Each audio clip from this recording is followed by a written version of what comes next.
आप सबों को जय मसीह की। एक बार फिर से मैं pastor John Murmu Hebron fellowship Dumka से आप सभी का इस चैनल में परमेश्वर के वचन को सुनने के लिए आप सब आए हैं। उसके लिए मैं आप सबका स्वागत करता हूं, आपका धन्यवाद करता हूं। आइए इस समय में हम लोग आज जो कि बहुत ही सुंदर अवसर है, प्रभु यीशु मसीह के जी उठने के विषय में परमेश्वर के वचन से हम कुछ बातों को सीखेंगे। आइए हम प्रार्थना करें। मृतकों में से जी उठे हुए प्रभु, हम आपका धन्यवाद करते हैं क्योंकि आपने अपने जी उठने के द्वारा अपने सुसमाचार को आपने प्रभु पूर्ण किया। धन्यवाद देना चाहते हैं परमेश्वर, क्योंकि आपने हमारे लिए ऐसा प्रयोजन किया कि हम इस संसार में एक उम्मीद से भरा हुआ, आशा से भरा हुआ जीवन को हम व्यतीत करें।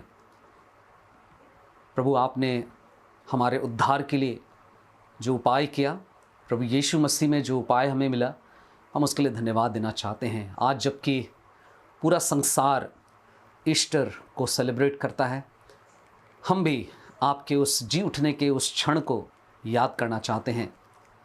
धन्यवाद देते हैं कि आप अपनी बातों को, अपने कार्य को आप और अधिक प्रमाणित किए जब आप मृतकों में से जी उठे। और आज जब उसके संबंध में कुछ बातों को हम सीखते हैं, हमारी सहायता करें कि हम सबके जीवन की अगुवाई आपके द्वारा हो, आपके वचन के द्वारा हो, और हम आपके लिए महिमा में जीवन को प्राप्त कर सकें। प्रभु, हम सब पर अनुग्रह करें। सारी आदर और महिमा आपको देते हैं। धन्यवाद के साथ प्रार्थना अपने उद्धारकर्ता प्रभु यीशु के पवित्र नाम में मांगते हैं। दया से सुने और ग्रहण कीजिए, आमीन।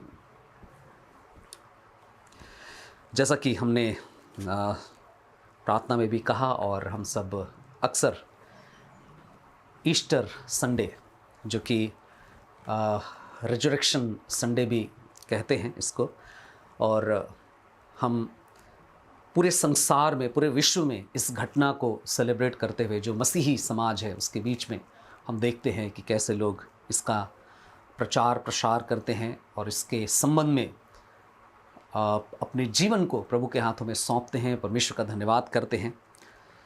मेरे प्रियो, इस संसार में बहुत तरह के विश्वास हैं, बहुत तरह के पंथ हैं, और बहुत सारे महापुरुष हुए जिन्होंने मनुष्य को एक सही रास्ता दिखाने के लिए, मनुष्य को उम्मीद देने के लिए कई एक बातों को कहा।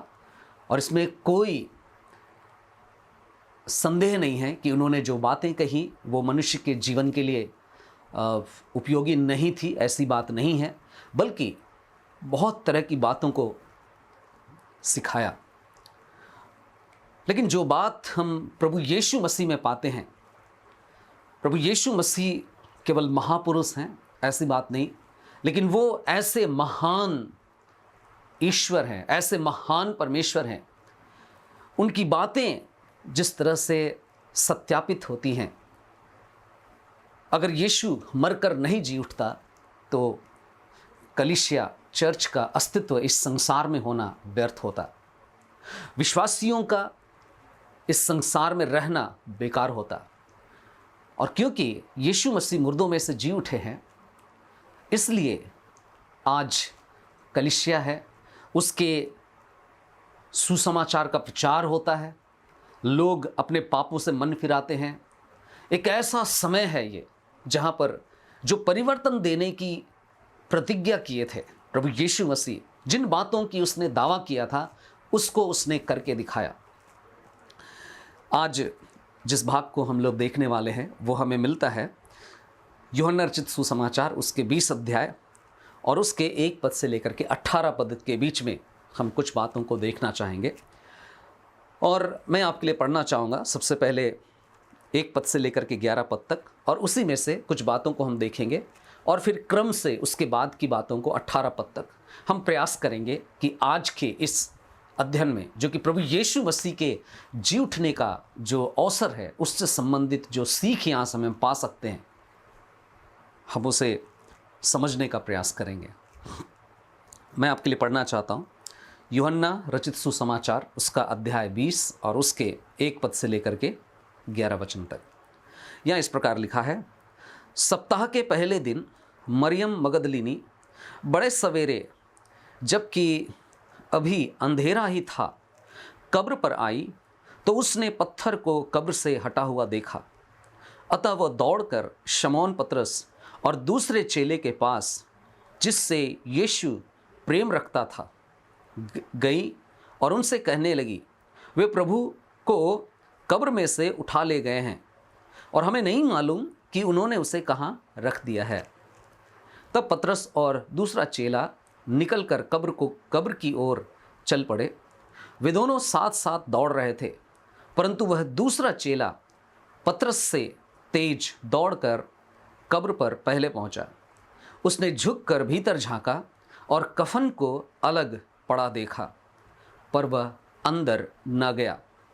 तब शमौन पतरस भी उसके पीछे पीछे वहां आ पहुंचा और कब्र के भीतर जाकर उसने कपड़ों को पड़े देखा और उस कपड़े को जिससे यीशु का सिर लपेटा गया था, अन्य कपड़ों के साथ नहीं वरन अलग एक जगह लिपटा हुआ पड़ा देखा। तब दूसरे चेले ने भी, जो कब्र पर पहले पहुंच गया था, भीतर जाकर देखा और देखकर विश्वास किया। अभी तक वे पवित्र शास्त्र की वह बात न समझे थे कि मृतकों में से उसका जी उठना अवश्य है। तब ये चेले अपने घरों को लौट गए, परंतु मरियम रोती हुई कब्र के बाहर खड़ी रही और रोते हुए उसने झुककर कब्र में झांका। यहाँ पर प्रभु यीशु मसीह जी उठा है, इसका प्रमाण हमें मिलता है, क्योंकि जो कब्र है वो खाली पड़ा है और जिस कब्र में यीशु के शव को रखा गया था, अब वहां वो शव नहीं है। यह स्पष्ट है। इस पुनरुत्थान के दिन, जिस दिन प्रभु यीशु मसीह मुर्दों में से जी उठा और कुछ लोग कब्र में गए, वहां पर उन्होंने क्या पाया, कौन सी चीजें हुई, कैसी घटनाएं हुई। सबसे पहले हम यहां देखते हैं कि मरियम वहां पर है, कब्र में मरियम है। 1 पद से लेकर के 11 पद के बीच में कई लोग वहां पर हैं, लेकिन 11 पद कहता है कि कब्र के बाहर मरियम खड़ी रही और वो वहां पर पड़ी थी। 1 से 10 पद को देखने से क्या पता चलता है कि पहला पद जैसे कहता है कि मरियम सप्ताह के पहले दिन गई। कब्र में जब मरियम है, वो खोज रही है, उसकी खोज को हम देख सकते हैं। वो ढूंढ रही है, वो खोज रही है। इसके पहले कि भोर हो जाए, वो कब्र में आई है, पत्थर को देखा कि वो लुढ़का हुआ है। लुढ़का हुआ पत्थर को देखकर वो तुरंत खबर भेजती है और जाकर चेलों को जाकर के बताती है कि कब्र खाली है। और तब पतरस और यूहन्ना कब्र में आए। यूहन्ना का नाम यहाँ जिक्र नहीं हुआ, लेकिन जब यहाँ कहता है कि दूसरा चेला कब्र की ओर चल पड़ा, तो वो यूहन्ना था। 5 पद से लेकर के 7 पद को जब हम देखते हैं, वहाँ स्पष्ट रीति से पता चलता है, उसने झुककर भीतर झांका और कफन को अलग पड़ा देखा, पर वह अंदर न गया। सब कुछ देखने के बाद वे दोनों चेले अपने घर चले गए। 8 पद कहता है कि भीतर जाकर देखा और देखकर विश्वास किया, और 10 पद के अंत में कहता है, तब ये चेले अपने घरों को लौट गए। इससे क्या पता चलता है?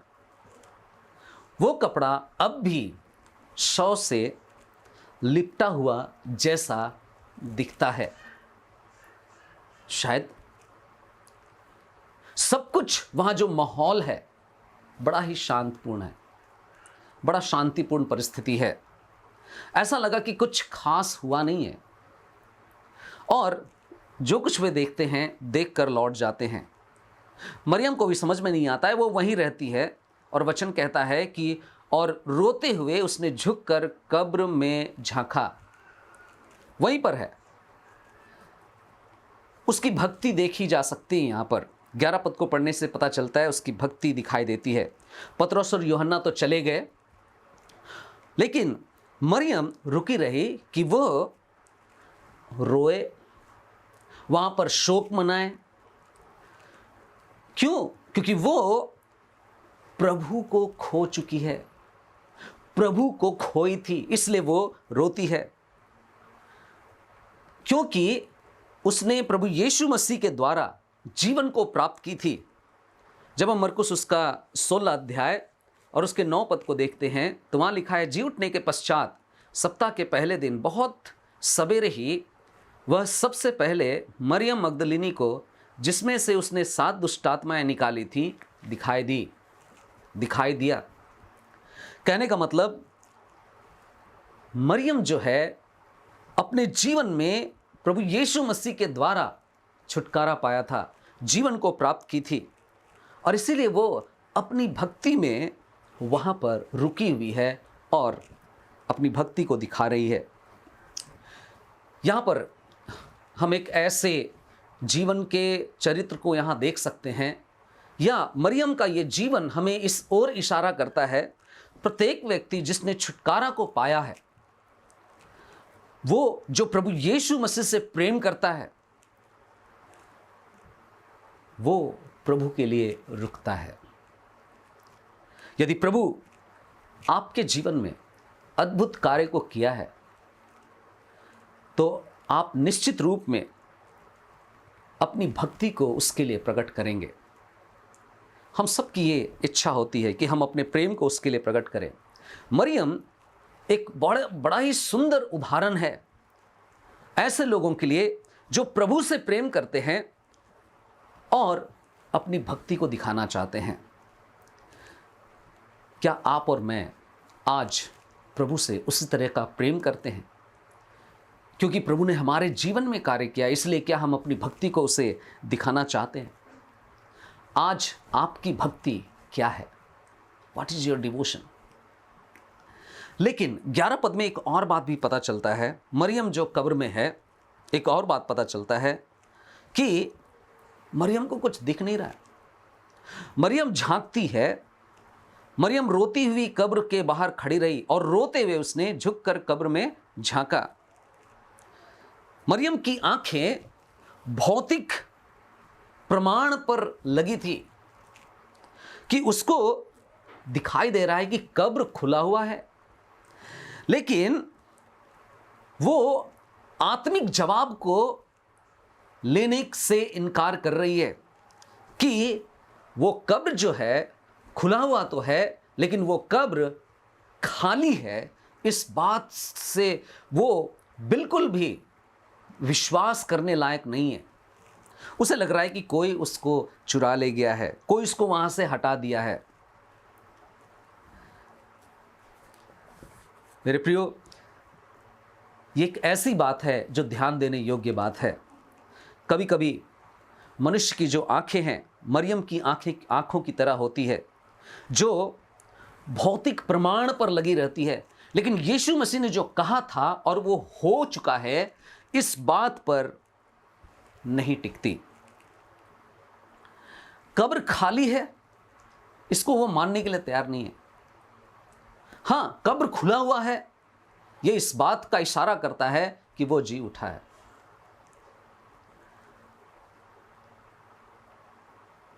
ये विचार कि कब्र खुला है,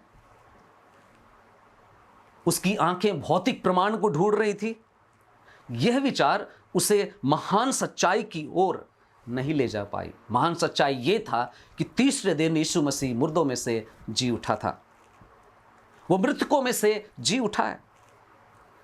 प्रियो, आज वो यीशु जी उठा है और इस सच्चाई पर हमें विश्वास करना होगा। अगर यीशु आज मृतक रहता तो पौलुस जो बात कहता है शायद वो लागू होता।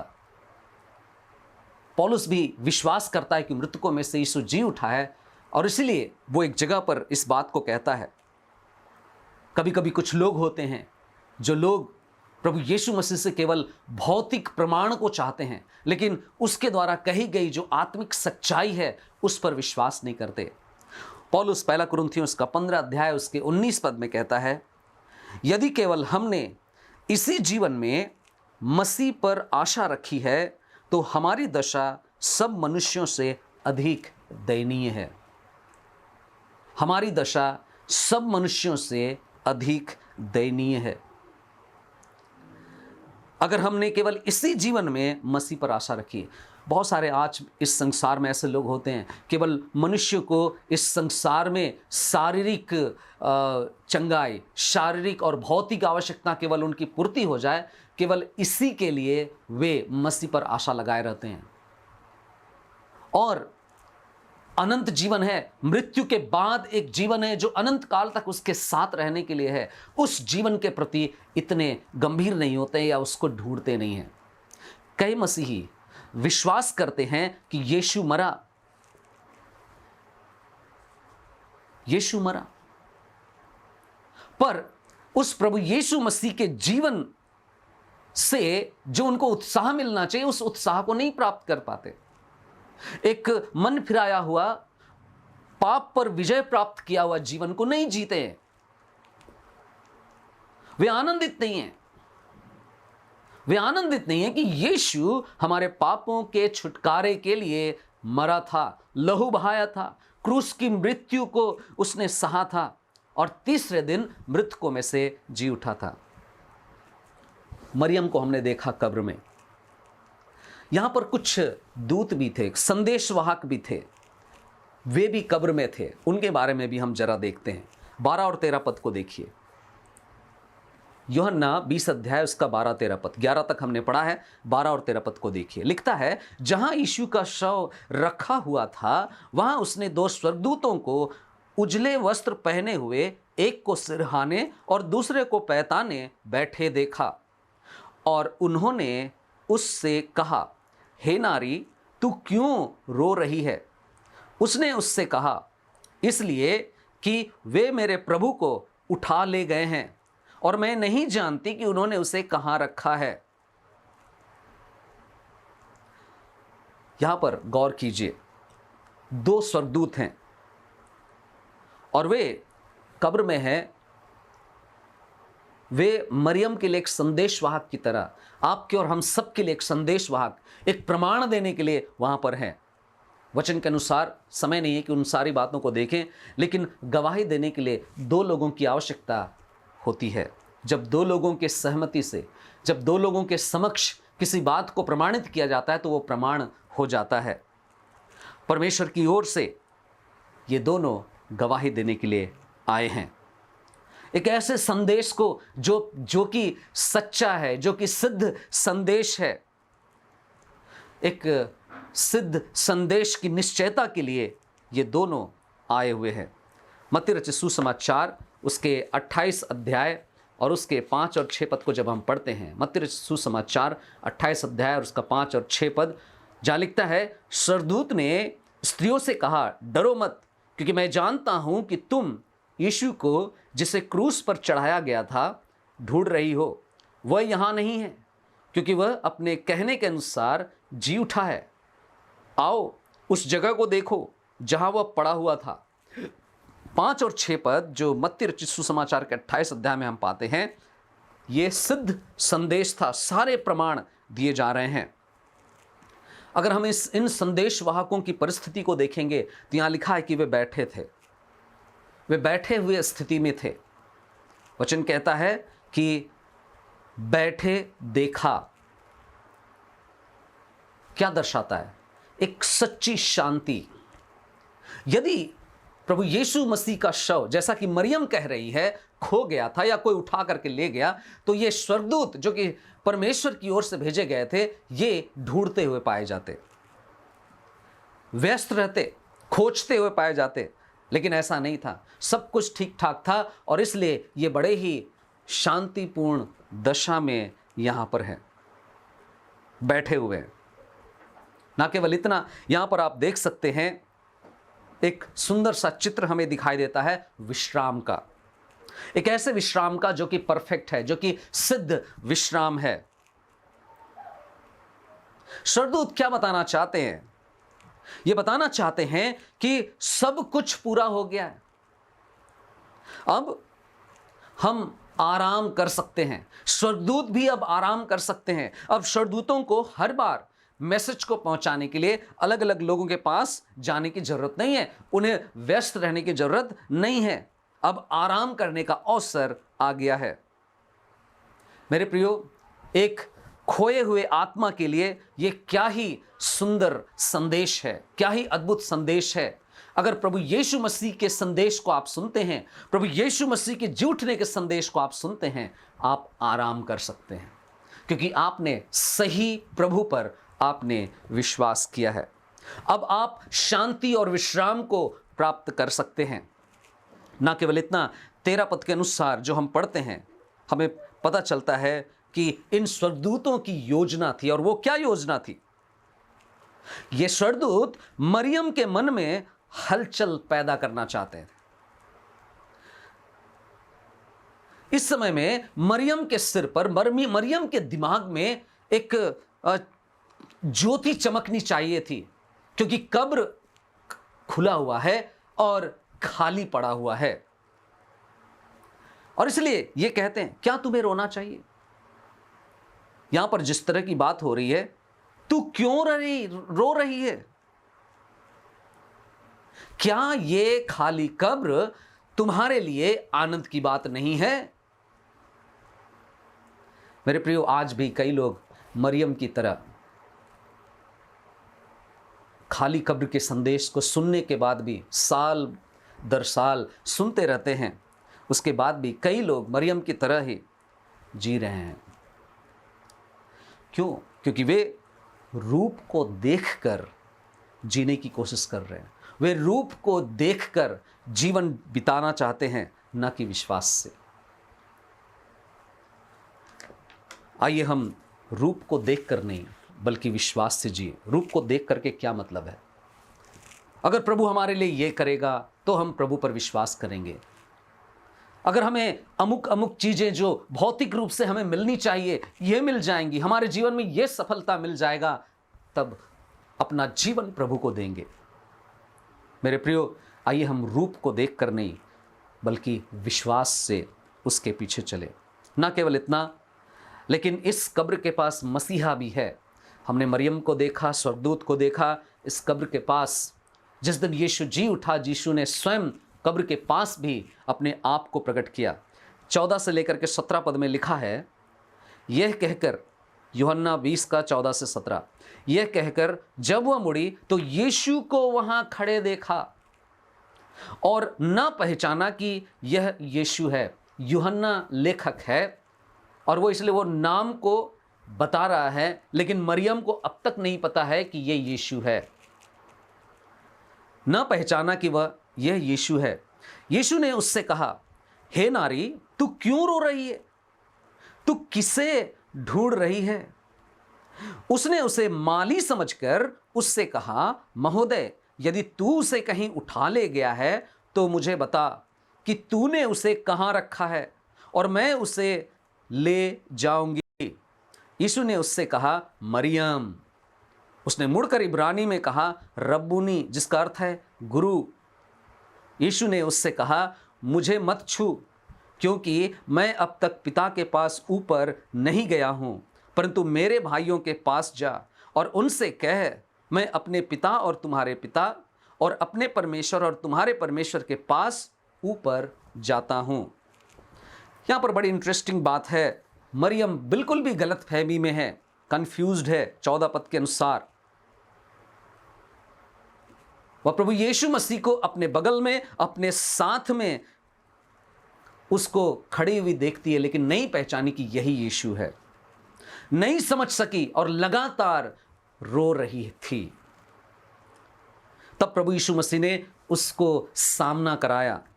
2 प्रश्न उसके लिए किया, क्यों रोती हो? आनंद मनाना चाहिए। इस तरह का सवाल इसलिए किया, वो बताना चाहते कि आनंद मनाना चाहिए। क्यों रो रही हो? तू क्यों रो रही है? तू क्यों रो रही है? किसे ढूंढती हो? दूसरे शब्दों में वो ये कह रहे हैं कि मृतकों में तू क्यों ढूंढ रही है मुझे? यीशु को मृतकों में क्यों ढूंढ रही है?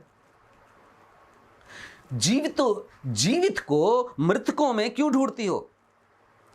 कहने का मतलब यीशु मसीह मरियम को कुछ याद दिला रहे थे। और क्या याद दिला रहे थे? यीशु मरियम को याद दिलाते हैं, जैसे यूहन्ना 11 अध्याय के 25 पद में उसने कहा था, पुनरुत्थान और जीवन मैं हूं, मैं जी उठूंगा, मृत्यु मुझे अपने वश में नहीं रखेगी, मैं जी उठूंगा। यीशु मरियम को जब कहते हैं तुम जीवित को मृतकों में क्यों ढूंढती हो, वो कह रहे कि जीवन का राजकुमार कौन है, क्या तुझे याद नहीं है? प्रेरित 3 अध्याय उसका 12 पद के अनुसार। ना केवल इतना, प्रभु यीशु मसीह इस प्रश्न के द्वारा यह भी पूछ रहे हैं कि वह जो जीवन देता और लेता है वो क्या तुम्हें मालूम नहीं है? यूहन्ना 10 अध्याय उसका 18 पद में कहता है, मुझे अधिकार दिया गया है कि मैं अपने प्राण को दूं और वापस इसे ले भी लूं। यह अधिकार मुझे पिता से मिला है। यूहन्ना 14 का 6 में जो उसने कहा था, मार्ग, सत्य और जीवन मैं ही हूं। प्रभु यीशु मसीह मरियम को यह याद दिला रहे हैं। जब वो ये पूछते हैं तो किसे ढूंढती है, तो मृतकों में जीवित को क्यों ढूंढती है? मैंने तो कहा था, इन बातों को मैंने प्रचार किया था, तुमसे भी कहा था। तब 16 पद में आप देख सकते हैं कि जो सवाल प्रभु यीशु मसीह ने पूछा उसका जवाब नहीं मिला। जब प्रश्न का जवाब नहीं मिला तब यीशु उसको नाम से बुलाते हैं और क्या बोलते हैं? मरियम। तब वो जवाब देती है, रब्बुनी। प्रभु यीशु मसीह की बुलाहट बहुत आवश्यक है। जब प्रभु किसी को बुलाता है, नाम लेकर बुलाता है, व्यक्तिगत रीति से बुलाता है। यह बुलाहट क्या है? अगर आप गौर करेंगे, यह बुलाहट एक ऐसे परमेश्वर की है। यीशु मसीह एक ऐसा परमेश्वर है जो सृजनहार है। यह एक सृजनहार की बुलाहट है जो अपनी सृष्टि को पुकार रहा है। मनुष्य की रचना परमेश्वर ने किया है। प्रभु यीशु मसीह के द्वारा सारी सृष्टि रची गई है। एक सृजनहार सृष्टि को पुकारते हैं। यह बुलाहट क्या है? यह बुलाहट एक गुरु की है। सेवक को पुकारते हैं, जो उसकी सेवा करते हैं, जो उसकी भक्ति दिखाते हैं, उसको प्रभु पुकारते हैं। और वो कहती है, गुरु। यह बुलाहट क्या है? एक चरवाहा का भेड़ के लिए बुलाहट है। प्रभु यीशु मसीह एक अच्छा चरवाहा है और वो चरवाहा बुलाते हैं। प्रभु यीशु मसीह जब यूहन्ना सुसमाचार उसके 10 अध्याय में कहते हैं कि अच्छा चरवाहा मैं हूं, अच्छा चरवाहा अपनी भेड़ों के लिए अपना प्राण देता है और मेरी भेड़ें जो हैं वो मेरी आवाज़ सुनती हैं और मैं उन्हें जानता हूं। उसकी भेड़ सुनती है। यहाँ पर मरियम ने उसे सुना, मरियम उसको पहचान पाई, उसकी बुल्लाहट को जान सकी और इसलिए जवाब दे पाई, रब्बुनी।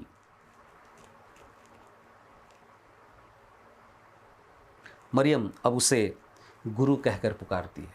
कुछ समय पहले वो रो रही थी, चिंतित थी, लेकिन अब निश्चिंत हो गई कि ये कोई और नहीं, ये वही प्रभु है जो जीवित रहते हुए हमें इस नाम से पुकारता था। मसीह के संबंध में, प्रभु यीशु मसीह का इस तरह से कब्र में होने के संबंध में हम एक और बात देखते हैं जो 17 पद के पहला पद में हमें मिलता है। यीशु ने उससे कहा, मुझे मत छू, क्योंकि मैं अब तक पिता के पास ऊपर नहीं गया हूं। प्रभु यीशु मसीह मना करते हैं, उसे छूने से मना करते हैं, मुझे मत छू। आखिर ऐसी क्या बात थी कि प्रभु यीशु मसीह उसे छूने से मना करते हैं? एक्चुअली में प्रभु यीशु मसीह को अभी परमेश्वर की उपस्थिति में प्रवेश करना था अपने लहू को लेकर के, इसलिए प्रभु यीशु मसीह उसे छूने से मना करते हैं। यहाँ पर अगर आप देखेंगे इब्रानियों की पत्री उसका 9 अध्याय और उसके 6 पद से लेकर के 13 पद तक, तो ये बात स्पष्ट हो जाता है कि क्यों प्रभु यीशु मसीह छूने से मना करते हैं, जी उठते हैं। 6 पद से लेकर के 13 पद तक इब्रानी 9 का 6 से 13। जब ये वस्तुएं इस रीति से तैयार हो चुकी तो याजक बाहरी तंबू में निरंतर प्रवेश करके सेवा का कार्य संपन्न किया करते थे, परंतु दूसरे में केवल महायाजक प्रवेश करता है, और वह भी वर्ष में एक ही बार, और लहू लिए बिना नहीं जाता, जिसे वह अपने और लोगों के अज्ञानता में किए गए पापों के लिए भेंट चढ़ाता है। पवित्र आत्मा इससे यही दर्शाता है कि जब तक बाहरी तंबू विद्यमान है तब तक पवित्र स्थान का मार्ग प्रकट नहीं हुआ। यह तंबू तो वर्तमान समय के लिए दृष्टांत है, जिसके अनुसार ऐसी भेंटें और बलिदान चढ़ाए जाते हैं जो आराधना करने वालों के विवेक को सिद्ध नहीं कर सकते, क्योंकि ये केवल खाने पीने और नहाने धोने की विभिन्न विधियों से संबंधित शारीरिक नियम हैं जो सुधार के समय तक के लिए ठहराए गए हैं। परंतु जब मसीह आने वाली अच्छी बातों का महायाजक होकर प्रकट हुआ तो उसने और भी बड़े तथा सिद्ध तंबू में से होकर प्रवेश किया, जो हाथ का बनाया हुआ अर्थात इस सृष्टि का नहीं, और बकरों तथा बछड़ों के लहू द्वारा नहीं, वरन स्वयं अपने लहू द्वारा सदा के लिए एक ही बार पवित्र स्थान में प्रवेश करके अनंत छुटकारा प्राप्त किया। क्योंकि यदि अशुद्ध लोगों पर बकरों और बैलों का लहू तथा कलोर की राख का छिड़का जाना देह की शुद्धता के लिए पवित्र करता है, तो मसीह का लहू, जिसे अपने आप को सनातन आत्मा द्वारा परमेश्वर के सम्मुख निर्दोष चढ़ा दिया, तुम्हारे विवेक को मरे हुए कामों से और भी अधिक क्यों ना शुद्ध करेगा कि तुम जीवित परमेश्वर की सेवा करो। ये वो क्षण था जब प्रभु यीशु मसीह अपने लहू के साथ पवित्र स्थान अर्थात परमेश्वर के पास जाने वाले थे, और इसलिए उसने मना किया कि अभी मुझे मत छू। आज्ञा, मसीह की आज्ञा, प्रभु यीशु मसीह आज्ञा देते हैं, हम सबको आज्ञा देते हैं। हमने देखा मरियम कब्र में है, हमने देखा स्वर्गदूत वहाँ पर हैं, अब मसीह को भी हमने कब्र में देखा। अंत में इस कब्र के पास से हम क्या संदेश ले सकते हैं? संदेश क्या है?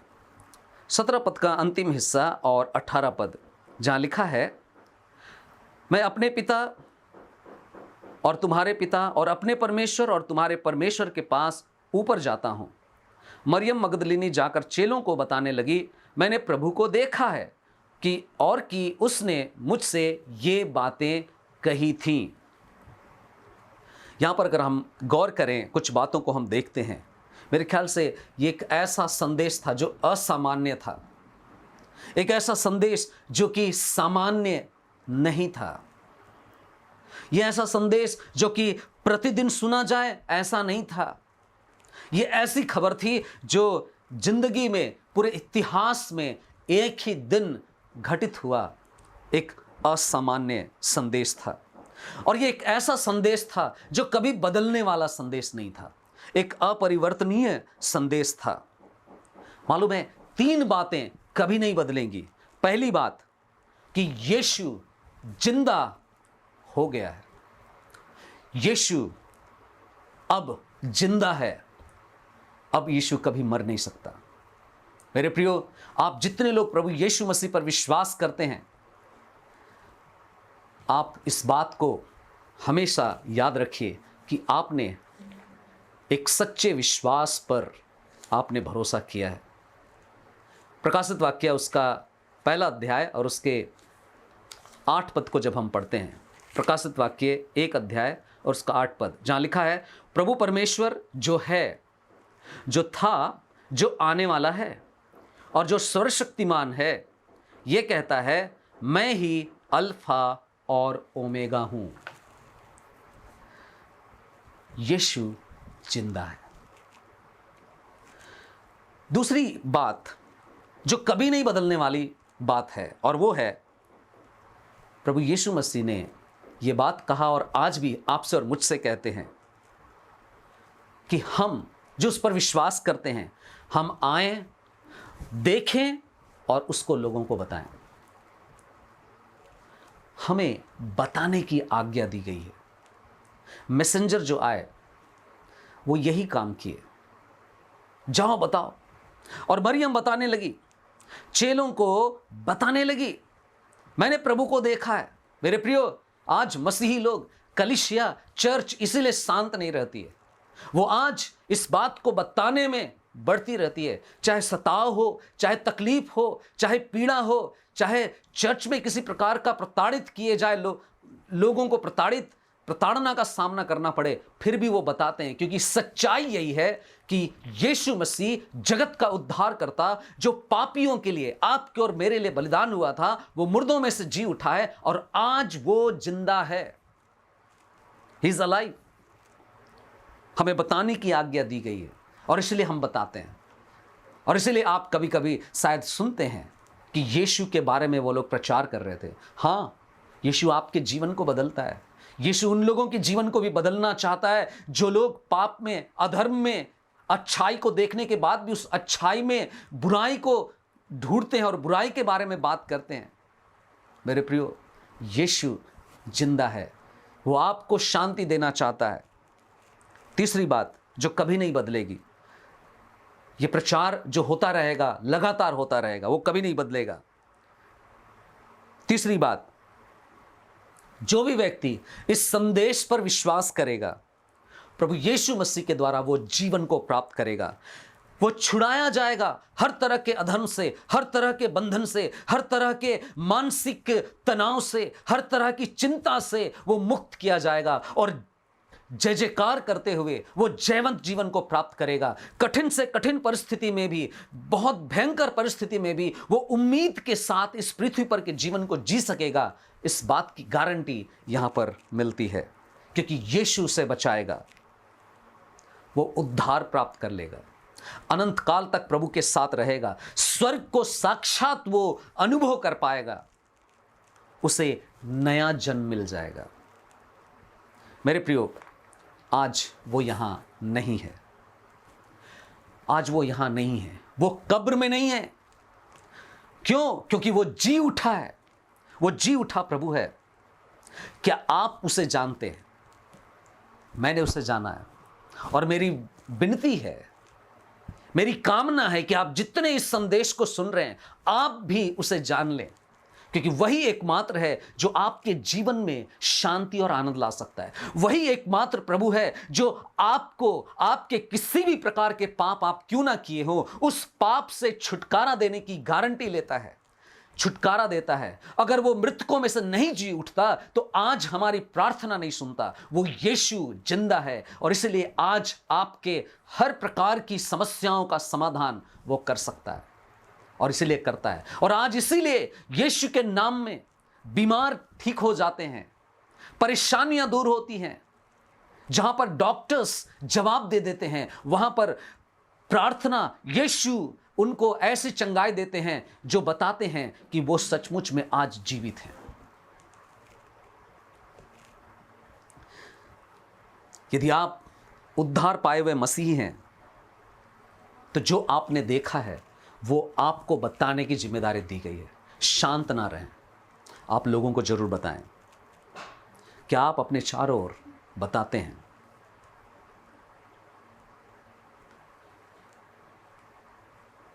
क्या जो जीवन आप बिता रहे हैं, जो जीवन आप जी रहे हैं, क्या वो इस बात को साबित करता है कि आप यीशु को जानते हैं, यीशु पर विश्वास किए और आप एक पवित्र जीवन जी रहे हैं? या फिर आप ऐसा जीवन जी रहे हैं जहां पर आप ये कह रहे हैं कि कोई यीशु नहीं था, यीशु मरा लेकिन जी नहीं उठा है? जो व्यक्ति पाप में बने रहते हैं, परमेश्वर की आज्ञा का उल्लंघन करते हुए जी रहे होते हैं और जो दावा करते हैं कि हमने यीशु को जाना है, हम जानते हैं उस मसीही विश्वास को, और फिर भी पाप में हैं, मेरे प्रियो याद रखिए, यीशु जीवित है और आज वो चाहता है कि आप एक जयवंत जीवन को जिए। यीशु जिंदा है। ईस्टर के संदेश का, ईस्टर डे का आज ये महत्वपूर्ण संदेश आप सबको आशीषित करे। प्रभु आपको शांति दे, आपको जीवन दे और आप उस जीवित प्रभु को प्राप्त करें इसके पहले कि आपकी मृत्यु हो। जैसे मैंने प्रभु को ग्रहण किया, आप भी प्रभु यीशु मसीह को ग्रहण करें और अनंत जीवन को प्राप्त करें, क्योंकि यीशु जीवित है, वो जिंदा है। प्रभु आप सबको आशीष दे। आइए हम प्रार्थना करेंगे। हमारे अनुग्रहकारी दयालु पिता, आज के सुंदर संदेश के लिए जिसे आपने हमें सुनने का अवसर दिया, कब्र में कैसे मरियम बड़ी उम्मीद के साथ वहाँ पर थी, अनजान थी, लेकिन जब उसको आपने बुलाया वो पहचान सकी कि आप उसके स्वामी हैं, और फिर वो चुप नहीं रही, बताने लगी। प्रभु यीशु मसीह, आपने सारे कन्फ्यूजन्स को दूर किया, मरियम से बातें की और उसको याद दिलाया, उसे नाम लेकर पुकारा। आज आप हम सबको भी ठीक इसी तरह स्मरण दिलाते हैं। प्रभु आप हमारी मदद करें कि हम आपकी बुलाहट को पहचान सकें। प्रभु हमारी मदद करें, हम जो उद्धार पाए हुए हैं, हम बार बार आपके जी उठने के संदेश को दूसरों को दे सकें। आप मदद कीजिए। हम हर एक जन प्रभु आपके हाथों में अपने जीवन को सौंपते हैं। जब तक आप दोबारा नहीं आते हैं, हम आपकी गवाही दे सकें, पवित्र जीवन जी सकें। आप जीवित हैं, इस बात का प्रमाण हम अपने व्यवहार से प्रकट कर सकें। मदद कीजिए। आज जितने भी लोग आपके वचन को सुन रहे हैं, प्रभु इस वचन के द्वारा उनके जीवन को आशीष दीजिए, उनके जीवन में शांति लाइए। यदि कोई अपने पापों से मन फिराते हैं, उन्हें आप शांति दीजिए, उन्हें उद्धार दीजिए, मन फिराव का अवसर दीजिए। यदि परिवार में प्रभु उनके परिवार में किसी भी प्रकार की बीमारी है, यीशु अपने नाम के निमित्त आपने मृतकों में से आप जी उठने की सामर्थ्य को रखते हैं। बीमारी तो कोई बड़ी बात नहीं है, या आर्थिक तंगी कोई बड़ी समस्या नहीं है, या मानसिक तकलीफ कोई बड़ी समस्या नहीं है। हमारी प्रार्थना है कि आप प्रत्येक को प्रभु उनकी आवश्यकता के अनुसार उन्हें स्वस्थ करें, उन्हें जीवन दें और एहसास कराएं कि आप जीवता प्रभु हैं, जैसे आपने मेरे जीवन में किया। बाकी के समय प्रभु आप हमारे साथ हैं। हमें और भी अधिक प्रभु आपकी निकटता में, आपके वचन के अनुसार जीवन बिताने में हमारी मदद करें। सारी आदर, सारी महिमा आपको देना चाहते हैं। बड़े धन्यवाद के साथ इस प्रार्थना को अपने उद्धारकर्ता प्रभु यीशु के पवित्र नाम में चढ़ाते हैं। दया से सुनिए और ग्रहण कीजिए। आमीन। अब हमारे प्रभु यीशु मसीह का अनुग्रह, पिता परमेश्वर का प्रेम और पवित्र आत्मा की सहभागिता हम सबों के साथ अब से लेकर युगान्युग तक होती रहे। आमीन। आप सबों को जय मसीह की। प्रभु आप सबको आशीष दे और वचन में आप बढ़े। धन्यवाद।